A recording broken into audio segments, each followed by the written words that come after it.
मी विधवा झाल्यावर माझ्या जाऊबाईने माझे लग्न तिच्या नवऱ्याशी करून दिले आणि ती माझी सवत म्हणून रात्रंदिवस माझी सेवा करू लागली. रोज रात्री मला 2 ऑमलेट सोबत देशीची घीचे पराठे खायला द्यायची आणि म्हणायची, लवकरच तू आमच्या कुटुंबाला वारस देणार आहेस. आणि जेव्हा मी सकाळी उठायची तेव्हा ती माझ्या पर्समध्ये खूप पैसे ठेवायची आणि मला डॉक्टरांकडे घेऊन जायची.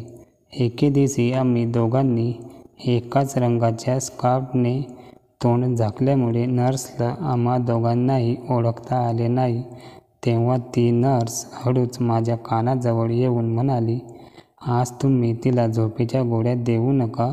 मला संशय आला. त्या रात्री मी काहीही खाल्लं नाही आणि झोपेचं नाटक करून पडून राहिले. काही वेळानंतर जवळजवळ माझा जीवच जायचा राहिला होता, कारण तिथे तर माझे नाव मधू आहे. माझ्यासोबत आयुष्याने इतका मोठा विनोद केला आहे की मी सांगू शकत नाही. मी विचार करत राहिले की सर्व काही ठीक आहे, पण सगळं बरबाद होत होतं. मी मान्य करते की मी मतलबी होती. माझी कहाणी ऐकून तुम्हालाही आश्चर्य वाटेल. शेवटी तुम्ही लोकच ठरवा की मी बरोबर केली की चूक. मी 18 वर्षाची असतानाच माझे लग्न करून देण्यात आले. माझ्यासाठी माझ्या एका नातेवाईकाने स्थळ सुचवले होते, पण हे लोक आमच्याच एरियातील होती. आम्हाला नेहमी येता जाता बघायची. आम्ही बऱ्याच कार्यक्रमात एकमेकांना भेटलोही होतो. ही एक जॉईंट फॅमिली होती आणि त्या घरातील दोन्ही मुलांची लग्न एकत्रच होणार होती. माझ्या होणाऱ्या दीराची बायको पसंत करून झाली होती आणि दुसऱ्या मुलासाठी मला पसंत केले गेले होते. माझे कुटुंब चांगले होते. माझे आई वडील चांगल्या परिवाराशी संबंधित होते आणि मी त्यांची एकुलती एक मुलगी होती. माझ्या दीराच्या बायकोचे नाव रीमा होते. आमच्या दोघींचे लग्न एकत्रच झाली होती, पण ती दिसायला इतकीही चांगली नव्हती, म्हणून जी काही लोक येत होती ती माझी स्तुती करायची की तू तिच्यापेक्षा जास्त सुंदर आहेस. माझा नवरा किशोर दिसायला साधारण होता. कळत नकळत मी रीमासोबत खूप वाईट केले होते, कारण लग्नाच्या दिवशी सगळीच लोक माझी स्तुती करत होते आणि तिच्याकडे कोणी पाहतही नव्हते. तरीसुद्धा ती बिचारी खूप ध्येयाने बसली होती. असे म्हणतात की 2 मुलींची लग्न एकत्र कधीच करू नये, नाहीतर अशा प्रकारची फजिती होते. पण माझ्या सासरची लोक त्यांचे पैसे वाचवत होते. सासरची लोक म्हणत होती की आम्हाला दोन्ही भावांची लग्न एकत्र करायची होती. आम्हाला तर पैशाची काहीच कमी नाही. शेवटी त्या लोकांची इच्छा, आपण काय करू शकतो. आमचे लग्न झाले आणि आम्ही दोघीही आपापल्या नवीन आयुष्याची सुरुवात केली. दिवस खूप चांगले जात होते. कोणतीही समस्या नव्हती. माझा नवरा माझ्यावर खूप प्रेम करत होता आणि माझी प्रत्येक गोष्ट ऐकून घेत होता. आमचे विचारही चांगले जुळत होते. पण याउलट माझ्या दीराच्या खोलीतून नेहमी लढाई झगडे, भांडणाचा आवाज यायचा. अगोदर मला वाटले की ही साधारण गोष्ट आहे, कारण लग्नाच्या सुरुवातीच्या काळात तर थोडीशी बहस तर होतच असते आणि त्यानंतर नवरा बायको एकमेकांना मनवून घेतात. परंतु इथे तर यांच्यात खूप जास्त भांडण होत होती आणि माझा दीर त्याच्या बायकोवर जोरजोरात ओरडायचा. जेव्हा मी माझ्या नवऱ्यासोबत याविषयी बोलले तर ते म्हणाले की नवरा बायकोच्या भांडणात आपण न बोललेच बरं.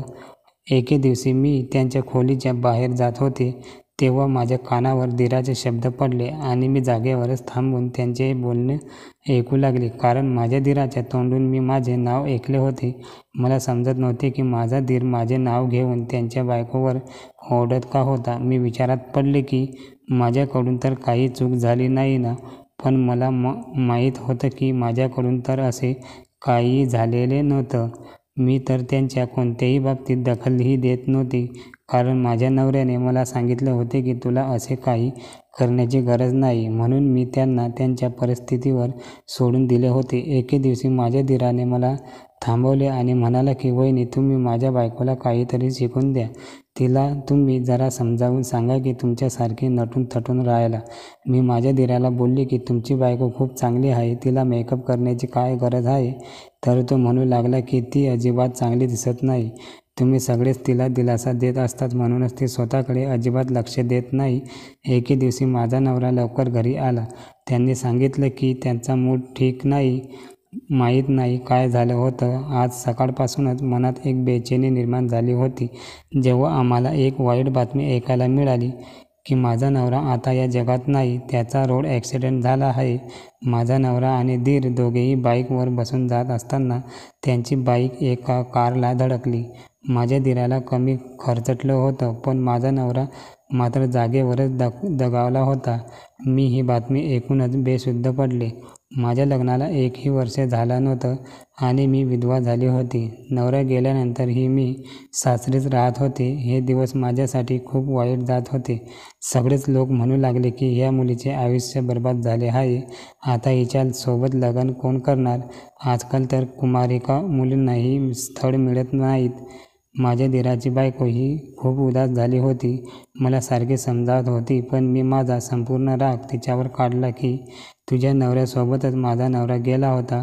कुणालाही बोलायला खूप सोपं असतं की स्वतःला सांभाळून घे, पण जेव्हा स्वतःवर ही परिस्थिती ओढवेल ना, तेव्हा कळेल. जर तू माझ्या जागी असती आणि मी तुला विचारलं असते तर की इतके मोठे दुःख तू कसे बर्दाश्त करशील, तर तुझ्या मनाला किती वाईट वाटले असते. तुझा नवरा तर सही सलामत आहे, पण माझी तर दुनियाच उद्ध्वस्त झाली आहे. माझे बोलणे माझ्या दीरानेही ऐकले, पण तो काहीच बोलला नाही. नवरा गेल्यानंतरही मी सासरीच राहण्याचा निर्णय घेतला, कारण मला माझ्या नवऱ्याच्या आठवणीत जगायचे होते आणि त्यामुळे दुसरे लग्न न करण्याचाही विचार केला होता. माझ्या नवऱ्याला जाऊन आज 6 महिने झाले. जेव्हा माझ्या दीराच्या बायकोने माझ्या सासूसमोर एक प्रस्ताव मांडला, तेव्हा घरच्यांनीही त्या गोष्टीला दुजोरा दिला. सगळ्यांना तिची गोष्ट पटली होती. रीमा मला तिची सवत बनवू इच्छित होती. तिचे म्हणणे होते की मी तिच्या नवऱ्यासोबत म्हणजे माझा धीर अमरसोबत लग्न करेन. विशेष म्हणजे घरातील लोक आणि अमरही या गोष्टीला तयार झाला होता. आता सर्व लोक एकत्र बसले होते. तेव्हा अमर म्हणाला की त्या दिवशी मीच बाईक चालवत होतो. भाऊ माझ्या मागे बसला होता. मला असे वाटत आहे की भाऊने माझ्या वाटेला येणारा मृत्यू स्वतःच्या अंगावर ओढून घेतला आहे आणि निघून गेला. म्हणूनच त्यांची जबाबदारी मला घ्यायची आहे. घरच्यांचेही हेच म्हणणे होते की आम्ही तुला खूप आनंदात या घरात घेऊन आलो होतो आणि तू आमच्या मुलाची शेवटची निशाणी आहेस. तुझ्याकडे पाहून आम्हाला आमच्या मुलाची आठवण येते, म्हणून तू ह्याच घरात राहा. माझ्या आईवडिलांनाही बोलवण्यात आले होते. त्यांनाही ही गोष्ट पटली होती. जर मुलगा म्हणजेच माझा धीर अमर या लग्नाला या गोष्टीला तयार आहे, तर मग दुसरं कोणाला बोलण्याचा काहीच अर्थ नाही. रीमाही तयार होती. रीमा माझ्या हातावर हात ठेवत म्हणाली की तू बरोबर बोलली होती की कुणाला समजवायले खूप सोपे असते, पण त्याच्या दुःखाला वाटून घेणे खूप अवघड असते. मी माझ्या नवऱ्याला तुझ्यासोबत शेअर करायला तयार आहे. काही माझी तक्रार नाही. ही गोष्ट मला फारच विचित्र वाटली, पण माझ्या सासरचे, माझे आई-वडील सर्वांनी मला सांगितले की हा सर्वोत्तम निर्णय आहे आणि सर्वजण माझ्या दीराचे कौतुक करू लागले की त्यांनी खूप चांगला निर्णय घेतला आहे. आपल्या भावाच्या विधवेशी लग्न करण्यापेक्षा चांगले काय असू शकते? सर्वजण त्यांच्या पत्नीचे म्हणजेच रीमाचेही कौतुक करू लागले आणि म्हणाले की देव प्रत्येकाला अशी पत्नी देव, जिने आपल्या पतीला योग्य मार्ग दाखवला आहे. नाहीतर आजकाल बायकोला अशा गोष्टीचा खूप राग येतो. प्रत्येक गोष्ट करताना मोठ्यांची आज्ञा पाळावी. म्हणून मी पण लग्नाला हो म्हणाली. मी यापूर्वी कधीच जिद्द केली नव्हती. माझ्या आई-वडिलांनी मला सांगितल्याप्रमाणे मी पहिलेही लग्नाला होकार दिला होता. आता माझा धीर माझा नवरा झाला होता. मी अजूनही माझ्याच खोलीत राहत होती. ज्या खोलीत मी अगोदर राहत होती ती खोली अजूनही माझी खोली होती, पण माझा धीर जो आता माझा नवरा बनला होता त्याच खोलीत तो माझ्याकडे आला होता. माझ्या दुसऱ्या लग्नाला 1 आठवडा झाला होता तेव्हा रीमा माझ्या खोलीत आली. तिने एका प्लेटमध्ये 2 आमलेट आणि 1 पराठा आणला होता. ती म्हणू लागली की मी हे तुझ्यासाठी आणले आहे.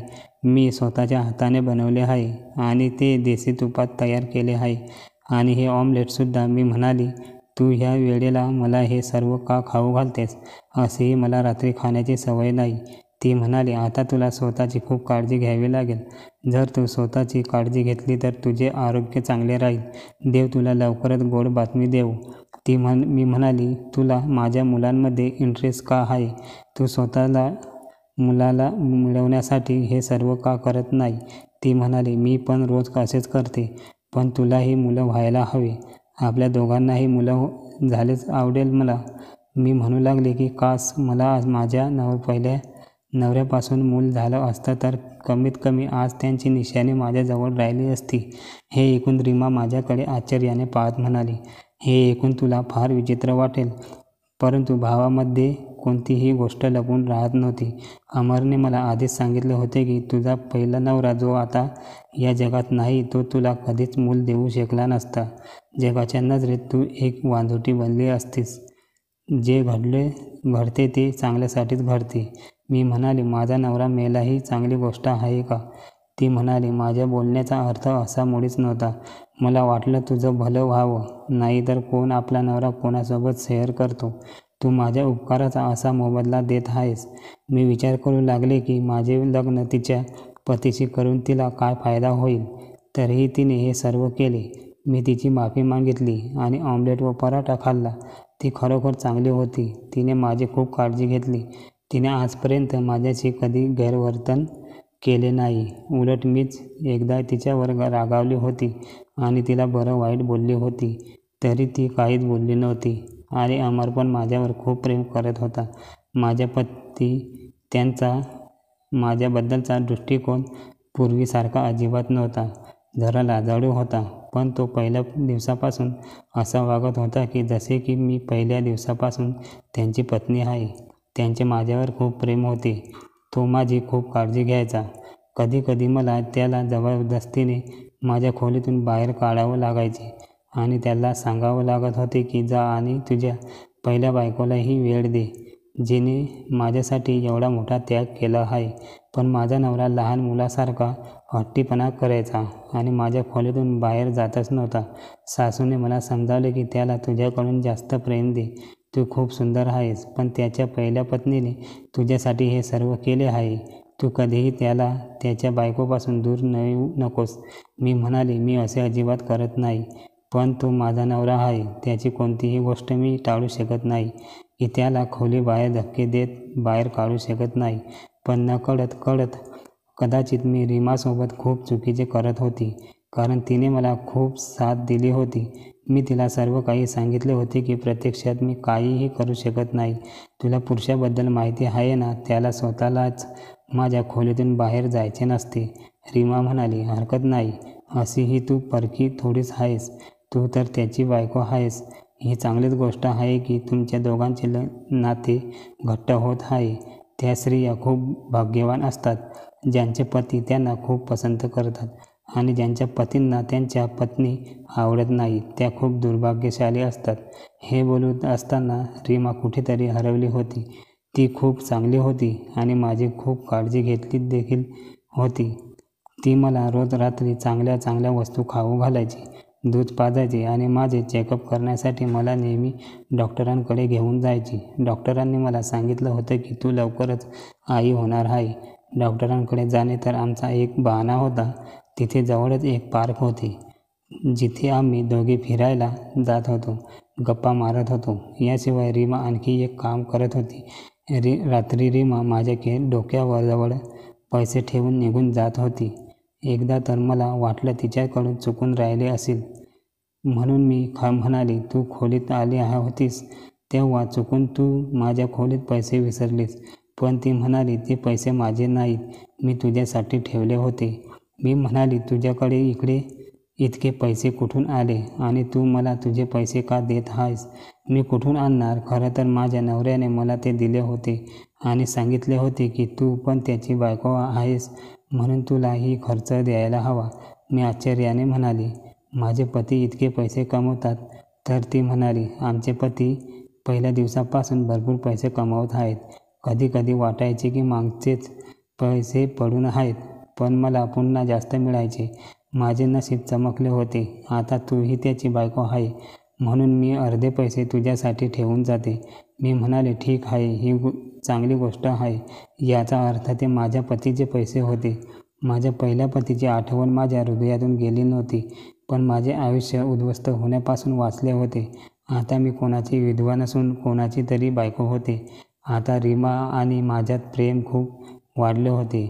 आम्ही दोघांनीही सारख्याच गोष्टी घ्यायला सुरुवात केली होती. एके दिवशी आम्ही दवाखान्यात गेलो तेव्हा मी आणि रीमाने एकसारख्या स्कार्फने आमचे तोंड झाकले होते. त्यामुळे कदाचित नर्सकडून काही चूक झाली असेल. जेव्हा तिने आम्हाला डॉक्टरकडे नेले जाण्यापूर्वी तिने माझ्या कानाजवळ येऊन सांगितले की आज तुझ्या सवतला झोपेच्या गोळ्या देऊ नको. हे ऐकून मी हैराण झाले की ती काय बोलत आहे. मी एक नजर रीमाकडे पाहिले आणि विचार केला की ती मला रात्री झोपेच्या गोळ्या देत आहे का, कारण ती रोज रात्री माझ्यासाठी पराठे आणि ऑमलेट बनवून आणते. सोबत दुधाचा ग्लासही असतो. त्यात ती मला झोपेच्या गोळ्या मिसळून देत होती.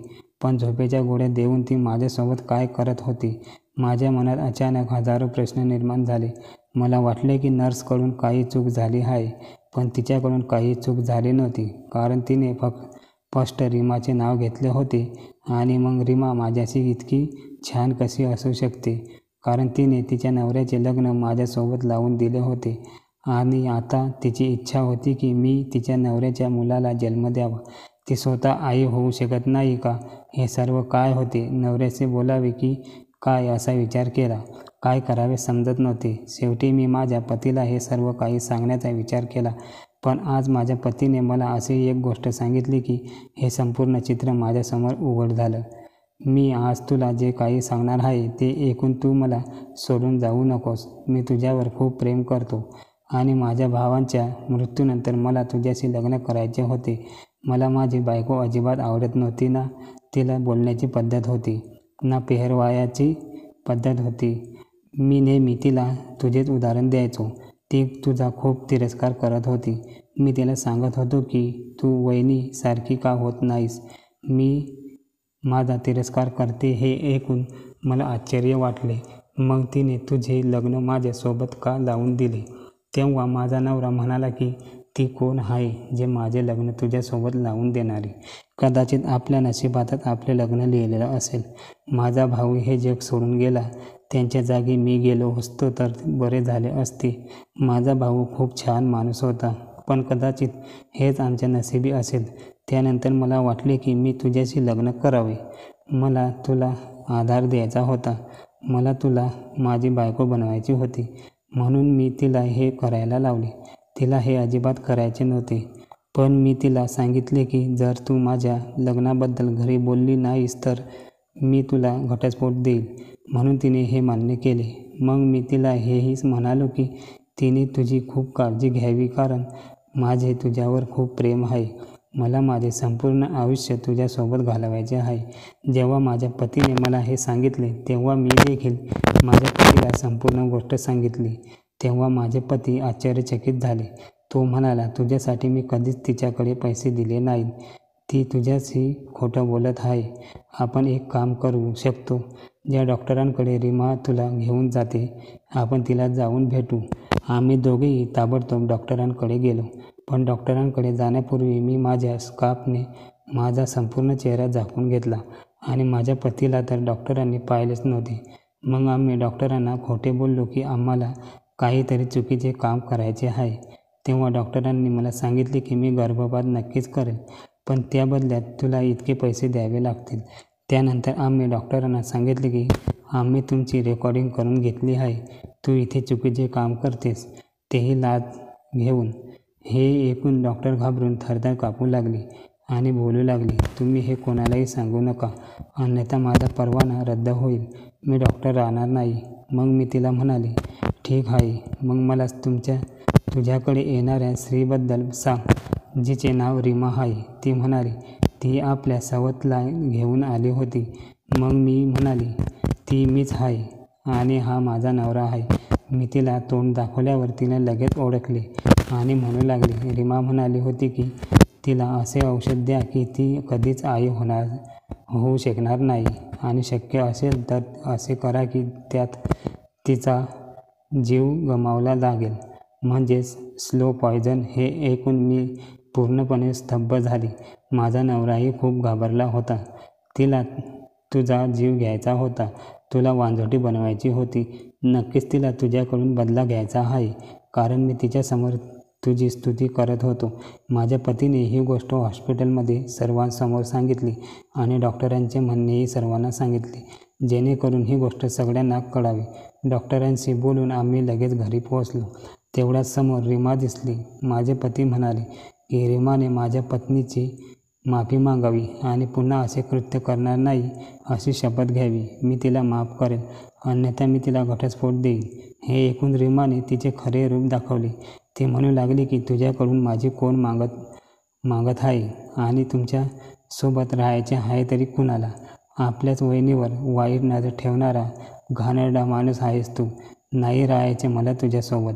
दे मला घटस्फोट. अमरने तिला घटस्फोट दिला आणि पण ती कायमची निघून गेली.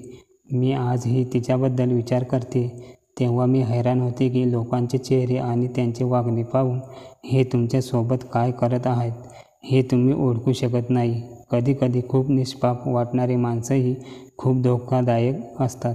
रीमाच्या मनात माझ्याबद्दल तिरस्कार तेव्हाच निर्माण झाला होता जेव्हा अमरने तिच्यासमोर माझी स्तुती करायला सुरुवात केली. तिला प्रत्येक वेळी माझं उदाहरण दिले आणि मग तिला सांगितले की माझे लग्न वहिनीसोबत लावून दे.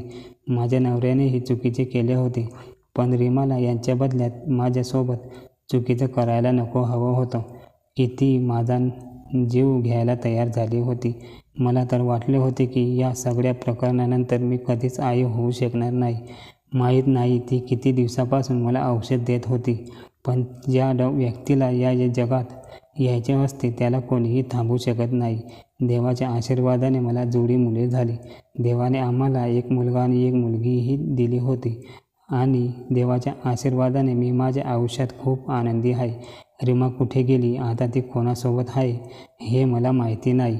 तिने पुन्हा लग्न केले की नाही हे कुणालाही माहिती नाही, पण कधीकधी वाटतं की माझ्या नवऱ्यानेही तिच्यावर अन्याय केला आहे. तिच्या या परिस्थितीला तोच कारणीभूत आहे की तिने आपल्या सर्व मर्यादा ओलांडल्या होत्या. परंतु जर कोणी तुमच्यासोबत वाईट केले तर याचा अर्थ असा नाही की तुम्ही देखील त्याचे वाईट करा. एक चांगला माणूस तोच असतो जो आपल्यासोबत वाईट वागणाऱ्यांचेही चांगले करतो. मित्रांनो, जर तुम्हाला आमची ही कथा आवडली असेल तर व्हिडिओला लाईक करा, शेअर करा आणि कमेंट देखील करा. आणि हो, सगळ्यात महत्त्वाची गोष्ट म्हणजे जर तुम्ही अजूनही आमच्या चॅनलला सबस्क्राईब केलं नसेल तर कृपया सबस्क्राईब करा. बंधू आणि भगिनींनो, भेटूया पुढच्या व्हिडिओमध्ये आणखी एक मनोरंजक कथेसोबत.